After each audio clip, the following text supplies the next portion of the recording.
I will now call this meeting of the Senate Judiciary Committee to order. If the Secretary would please take the roll. Senator Flores, Senator Orenshaw, Here. Senator Lang, Senator Wynn, Senator Hansen, Senator Krasner, Senator Ellison, Chair Scheibel. Here, thank you so much. Please mark Senators Flores and Wynn present when they get here. Please mark Senator Lang absent excused today. Welcome everybody to today's meeting of the Senate Judiciary Committee. We do have one bill on our schedule today and just a little bit of housekeeping. I understand that we're having still some technical difficulties. I know our IT services has been working around the clock to bring us these amazing video feeds from Las Vegas to allow us to have Zoom presenters and all of the things that we ask them to do. So right now everything's flowing smoothly, but I just wanted to make this announcement in case there is anybody on the phone or in Las Vegas who intends to testify or make public comment today. You are always welcome to submit those comments via email to the address listed on the agenda today. Those will become part of the record. I read every single one of them. I encourage all of my members here to read them as well. But as always, there will be time for comments and testimony today. And no reason to believe that we won't be able to get through all of it. So with that being said, I think we're ready to go ahead and open up the hearing this morning or this afternoon on SB 140. I will invite my colleague, Senator Orenshaw, down to the witness table along with his co-presenter, who I believe is Judge Bailey. And you guys can get started whenever you're ready.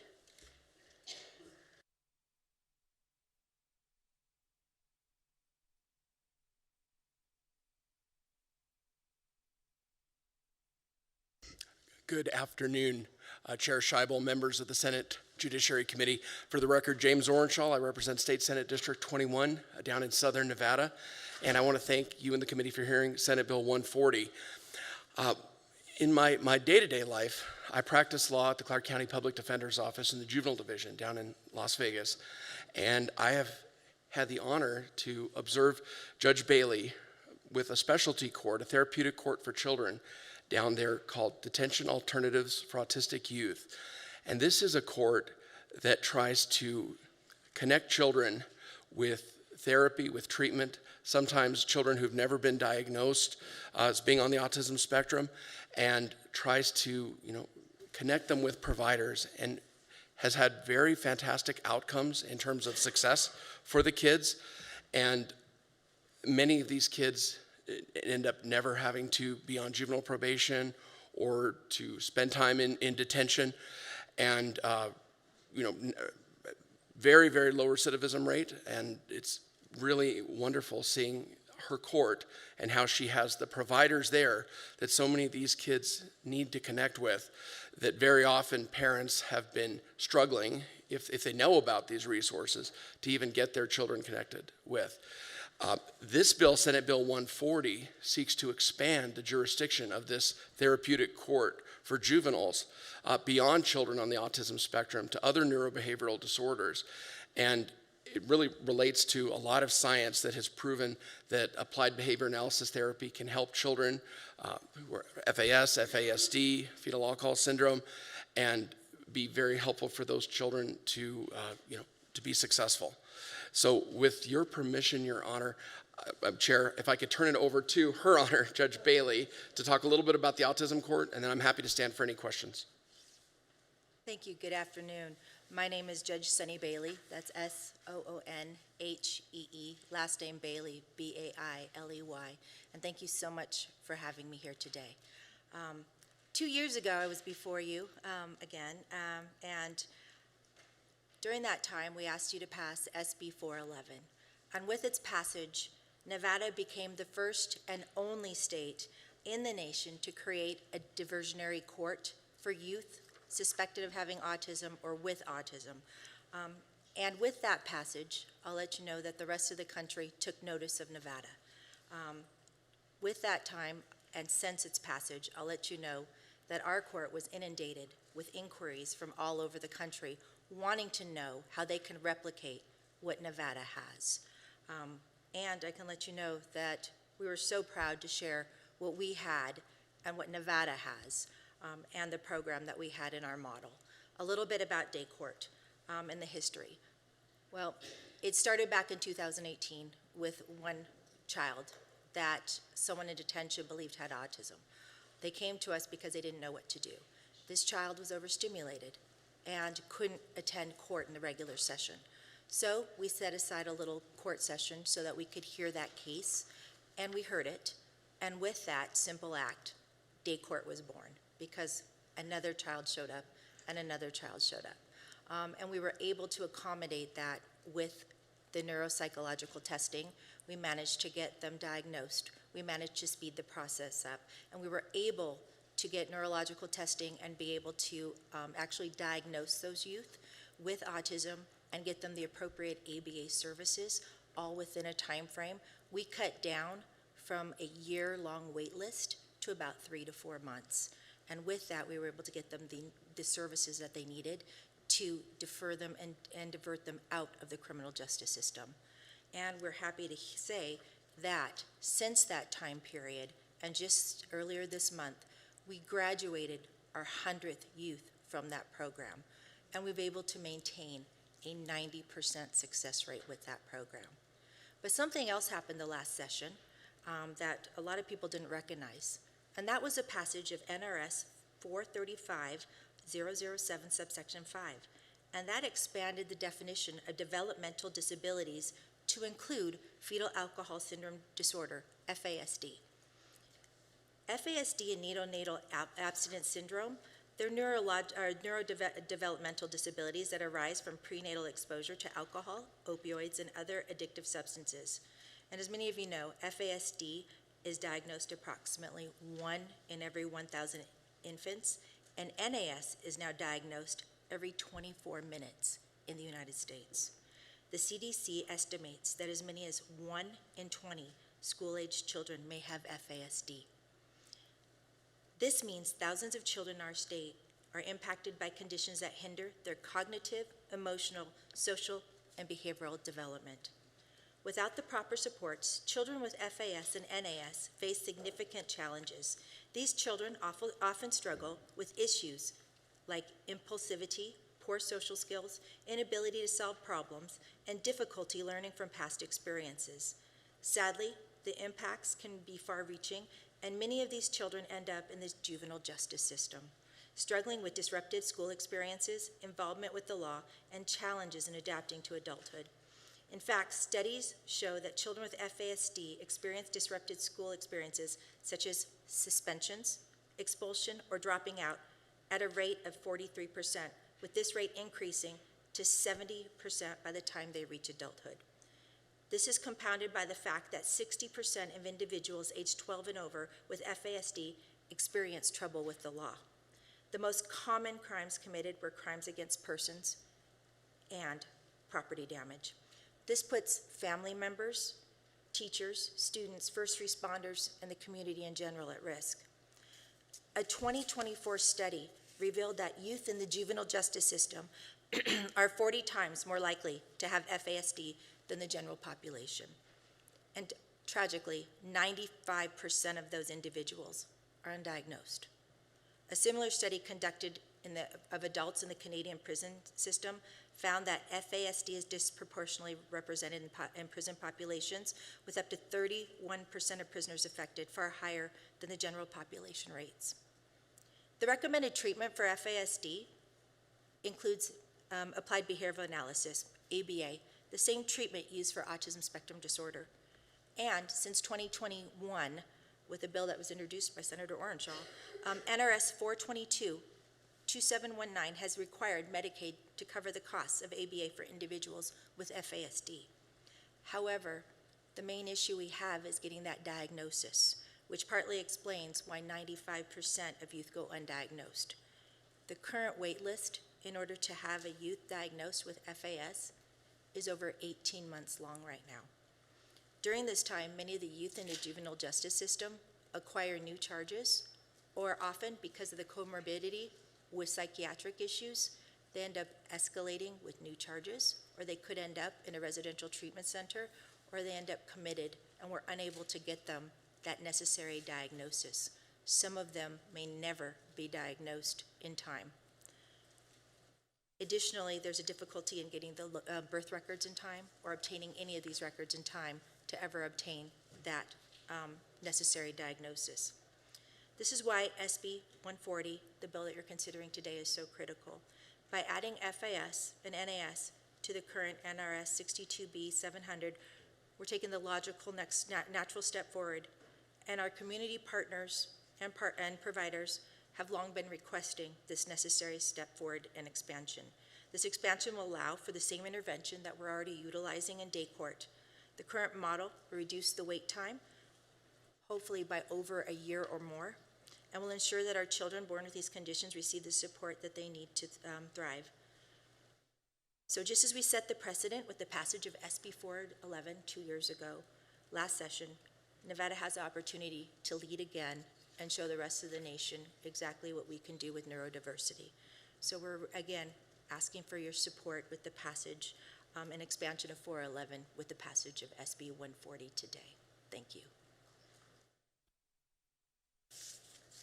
All right, thank you so much. Are there questions from members of the committee? Senator Ellison. Thank you, Madam Chair. I got three little ones, and probably going to be easy, except for you. I like the bill. I just need to understand a little bit. What is the average age limit to where you start checking them? And I mean, are they real young, or are they middle school type kids? That was my first one. The second one is that once they get on these drugs, can they ever come off? I mean, what is the stage? Is something they have to stay on it forever, or what is it? Judge Bailey, Thank for the you, ma'am. record. And these are children who were born drug exposed or fetal alcohol. The parent drank alcohol during pregnancy. These are not children who are actually on drugs or alcohol. By unfortunate circumstances, they were born exposed. So they aren't on alcohol or drugs, so we don't need any type of intervention program related to that. Although some of them may have used drugs or alcohol, they currently are not. What we're looking at is the neurological effects of the use in utero. So these are the cognitive delays that they experience due to that exposure. So what we have is the applied behavioral analysis and other behavior modification supports to help the cognitive delays that they experienced. And because they're going to be in the delinquency system, we deal with children 10 years and up. Thank you. And when I first started reading the bill, I thought, wait, where's the parents' involvement? And then when I turned it over, parents are the problem. So anyway, I appreciate the bill. Thank you. And Chair Scheibel, James Orenshaw, State Senate District 21.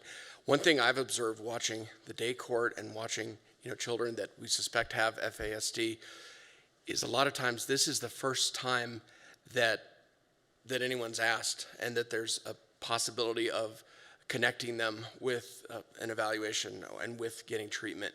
So even though we don't want to see kids in the delinquency system, a lot of times because of programs like the day court, it's the first chance that some of these kids are getting to get that evaluation and to get treatment. Thank you, Chair. Thank you. I think Vice Chair Flores has a question. Go ahead. Thank you, Madam Chair, and thank you both for the presentation. Not directly on point with the bill, but I was just curious, what type of wraparound services come once a minor child comes through the system? How do you work with nonprofits? How do you work with IEPs? In this case, I'm assuming that once they're diagnosed with something that hadn't previously been diagnosed, are we working directly with the school districts? I was just curious how that relationship works, more or less from my own knowledge, please. And I know it's not directly on point with the bill, but I do appreciate the work you're doing. Thank you. This is Judge Bailey. Actually, it is on point. We work with community providers right now What we have is once we receive a diagnosis, you'll find that we work with ABA providers in order to get that valuable service. We also work with, as far as day court, we would then wrap around services with ATAP, DRC, legal aid, if they qualify for legal aid, in order to see if the IEP meets the current criteria of what this youth needs. If they don't qualify for legal aid, we also look to see if we need a private advocate, but usually legal aid, since most of them financially do not qualify to hire an attorney on their own. So that IEP is a very valuable component because we need to make sure it meets the needs of the student. So usually it's an IEP, then a BIP.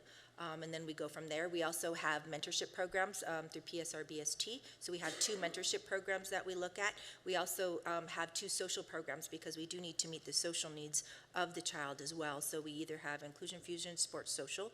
We're also looking at other behavioral issues as well. So we actually have up to 20 providers that appear every week with our program to do the wraparound services that we need. So it is a very intensive community-supported program.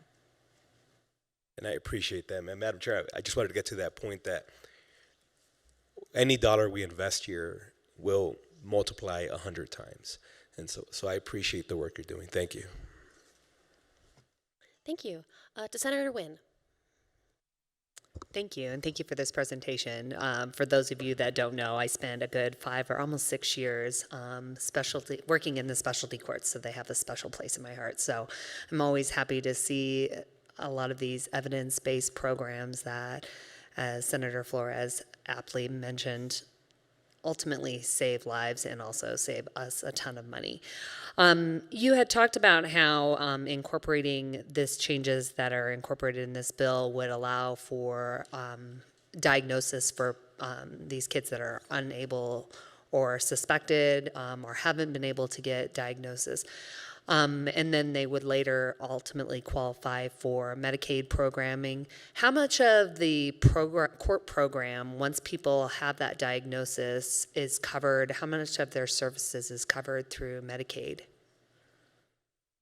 Judge Bailey, for the record, once they are diagnosed, actually almost everyone is covered by Medicaid. Unfortunately, most of our socioeconomic group is going to be Medicaid. Most of the others are already diagnosed. And then as far as like speeding up that diagnosis, are the diagnostic are they covered by Medicaid, or does the court take on those costs, get that diagnosis for especially those undiagnosed like children, and then they're able to qualify for those extended services because of their new diagnosis? And this is Judge Bailey again for the record. The court is relying on grants in order to supplement Medicaid for the diagnosis. Actually only covers about $750 of the diagnosis, and that's why there's an 18-month wait. Grant-to-gift actually supplements the remainder. That's why they only do about 4 per month. We're able to supplement the remainder of the $7,500 estimated cost per actual diagnosis or the requirements needed. So we'll be supplementing the rest through grant funding. $7,500. Okay. Per child. Per child. Thank you so much. Thank you. Agreed, thank you. Any other questions from members of the committee? I'm not seeing any. All right, we really do appreciate your presentation. At this time, we will move into testimony on SB 140. We'll invite anybody who is present here in Carson City to testify in person to come on down to these 2 chairs at the front of the witness table. You all will have to take turns in those chairs, and we ask that you state your name and spell it when you first start speaking, and limit your remarks to about 2 minutes. Go ahead whenever you're ready. Good afternoon, Madam Chair, committee members. Todd Inglesby, representing the Professional Firefighters of Nevada and SEIU. We supported this bill a few years ago. We think this is great. This is about taking care of our kids who, unfortunately, were born by no choices of their own. And I think it's vitally important that we take care of them and try to make sure we're doing everything we can so they can become productive citizens. I want to thank the judge. Seeing these kind of things are great, and having these in our community are very important. Thank you. Good afternoon, Chair Scheibel, members of the committee. My name is John Abel. I represent the LVPPA and Public Safety Alliance of Nevada. We supported the judge's bill last session. We also support this bill. As many of you know, police officers are often the people that have to go into these homes every day, and we see these children, and oftentimes parents have no idea how to get the help. In this court, and that what judge is doing is a very good program. So we support it. Thank you. Paloma Guerrero, Paloma Guerrero, Clark County Public Defender's Office. We support this bill. We know that treatment programs work, and the more children we can include in these programs, the better it'll be for our future and our communities. Thank you. Jonathan Norman with the Nevada Coalition of Legal Service Providers, NORMAN. At Legal Aid, we're in the courtroom with Judge Bailey every time she has her diversion court. We have an advocate or an attorney there to take referrals to make sure that the kid gets the appropriate IEP and that they're supported in school. As Senator Flores mentioned, every dollar here saves our state money, as Senator Nguyen mentioned as well. So it's a very powerful way to leverage our dollars to save us money later. And so we're in full support. Thank you so much. Angela Knott, ANGELA KNOTT, from the Washoe County Public Defender's Office. Just wanted to lend our support for this bill. Good afternoon, Chair and members of the committee. Jeff Rogan, ROGAN, representing Clark County. And on behalf of our Department of Juvenile Justice Services, we support this bill. Thank you. Hello, Chair Scheibel and members of the Senate Judiciary Committee. My name is Carissa Pierce, CARISSA and I represent the Children's Advocacy Alliance. As our Government Affairs Manager, CAA is an independent voice for Nevada's children, advancing systematic change in child welfare, children's education, and children's health to ensure every Nevadan and that every child in Nevada thrives. And I'm giving testimony in support of SB 140. We know that children with neurobehavioral disorders, including those associated with prenatal exposure to alcohol or controlled substances, face significantly poorer outcomes than their peers. These youth are at higher risk for recidivism, school failure, and long-term system involvement due to the challenges with impulse control, executive functioning, and emotional regulation. And these children are not currently receiving the appropriate interventions that they need. By expanding access to specialized treatment programs, SB 140 ensures that courts recognize the unique need of these youth and connect them with appropriate evidence-based interventions rather than punitive measures. This approach aligns with best practices in juvenile justice and increases the likelihood of long-term success for these children and their families. We urge your support for this bill and thank you for the opportunity to provide comment. Greetings, Chair Scheibel and the committee. My name is Jagada Chambers, Jagada, last name Chambers, Chambers. I'm testifying in support of Senate Bill 140. Definitely want to salute and give salutations to Senator Orenshaw for always having a commonplace approach to dealing with children. I wanted to share that there were 81 certifications. That's when a child is certified into adult court in Clark County in 2023. Of those, 62% or 44 of them were black youth. We know that black youth are 7 times as likely to encounter that FSA, or FAS, excuse me. This is a huge piece of legislation that will definitely impact the juvenile justice system. I'm most rewarded by it's gonna take steps in humanizing all these children.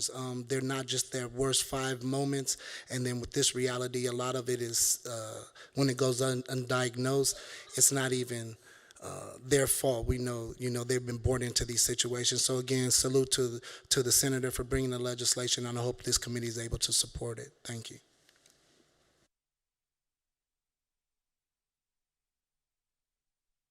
All All right, I don't see anybody else coming down to the table to give testimony in person in support in Carson City. So we'll go to Las Vegas, where it looks like we do have some in-person support testimony. Please state your name for the record and give us its spelling, and go ahead whenever you're ready.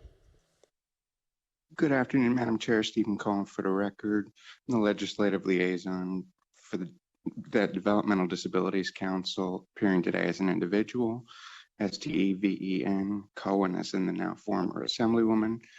How else can I follow all that? Ditto. Thank you. Thank you so much. I don't see anybody else coming to the table in Las Vegas, so we'll go to the phones now for support testimony on SB 140. Is there anybody on the phone? Yes, Chair, thank you.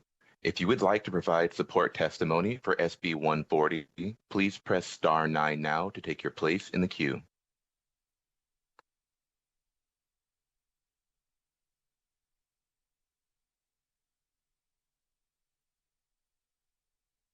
There are no callers wishing to provide support testimony at this time. All right, thank you. We will go to opposition testimony. Anybody wishing to give opposition testimony in person is invited to the witness tables in Las Vegas and Carson City. But I don't see anybody coming to the table, so we'll go to the phones for any opposition testimony on SB 140. Thank you.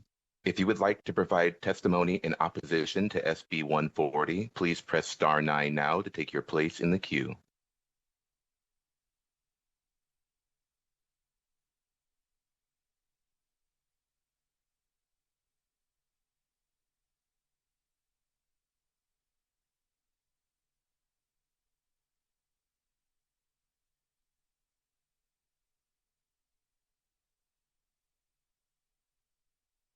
Caller with the last 3 digits, 963. Please press *6 to unmute yourself.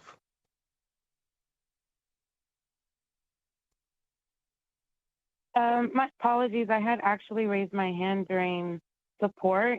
So if it's okay, I just want to say I echo all the sentiments from everybody. Thank you to the Assemblyman for bringing this forward. And I hope that this board, that everybody gets on board and brings this relief to our kids. My name is Yesenia Moya, Yesenia. Thank you.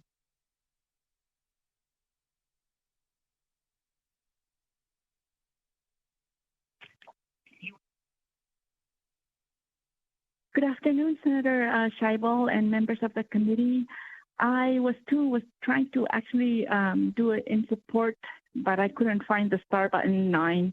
May I please proceed for support, please? Yes, go ahead. Thank you, Madam Chair. This is Dora Martinez representing the Nevada Disability Peer Action Coalition, and I want to thank the sponsor to this bill and hope that you all agree and let's do the right thing for the children. And thank you so much. Have a good day.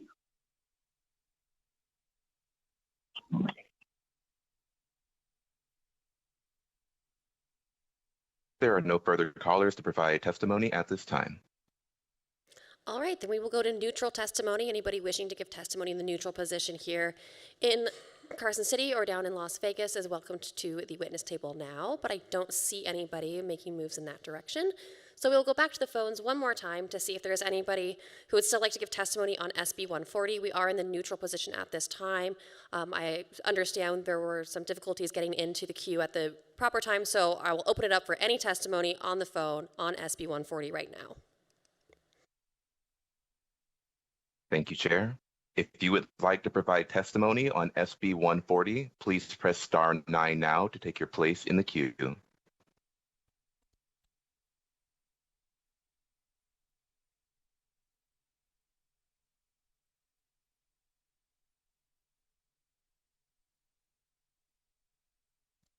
There are no callers wishing to provide testimony at this time.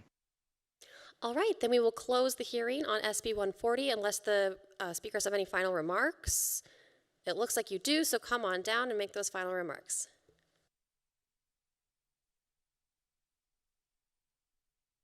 Thank you, Chair, members of the committee, James Orenshaw, State Senate District 21.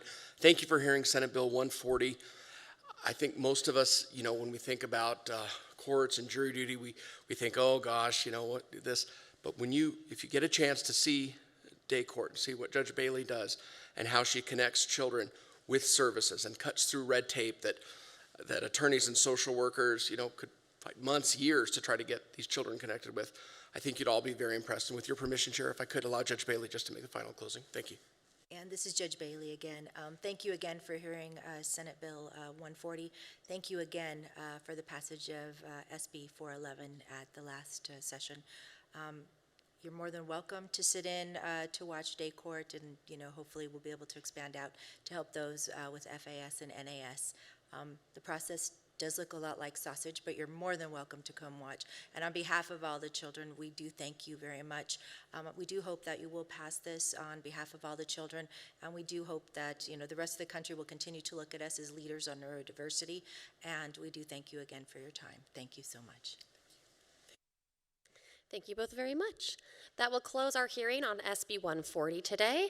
That leads us into the next item on our agenda, which is public comment. Anybody wishing to give public comment in person in Las Vegas or Carson City is invited to come up to the microphone now. I don't see anybody coming to make public comment, so let's go to the phones for any public comment. Thank you. If you would like to provide public comment for today's meeting, please press star 9 now to take your place in the queue.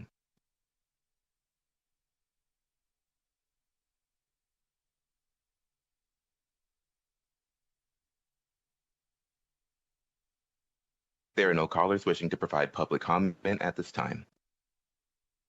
All right, then that brings us to the conclusion of our meeting. We will be back here again, same time, same place tomorrow. Until then, we are adjourned.